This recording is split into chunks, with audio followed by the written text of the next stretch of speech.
Et je trouve très drôle qu'un homme qui estime que Dieu existe, sans preuve, que Dieu a fait un enfant, Jésus, qu'il a quand même une mère, mais que sa mère est restée vierge, et qu'il a un père, mais que son père n'a pas couché avec sa mère, qu'il est mort, mais que 3 jours plus tard il est ressuscité, que ce soit cet homme-là qui estime qu'effectivement il faut lutter contre les fausses nouvelles ou contre les fake news. Il me semble qu'il y a pas mal de fake news dans les évangiles, et que si vraiment on doit défendre la vérité, eh bien il faudrait effectivement qu'on puisse le faire, ne serait-ce qu'à partir de tout ça. Et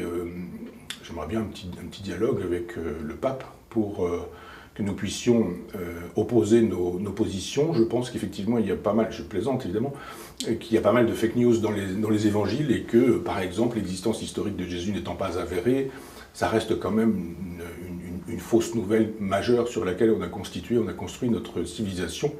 grâce aux philosophes, patristiques, scolastiques, et grâce aux artistes, évidemment. Le rôle de l'art, ça a été ça, c'est-à-dire de donner chair à une fiction, de donner corps et surtout visibilité, tangibilité, si je puis me permettre, à cette fiction. Mais ça me paraît assez cocasse, l'hôpital se moquant de la charité, que le pape puisse nous faire aujourd'hui l'éloge de la vérité et qu'il puisse nous dire qu'il y a des fausses nouvelles et qu'il faut s'en méfier. Je suis entièrement d'accord, cher François, vous avez raison, il y a des fausses nouvelles, il faut s'en méfier et ce serait bien qu'on commence par se méfier par celles que vous et les vôtres vous propagez.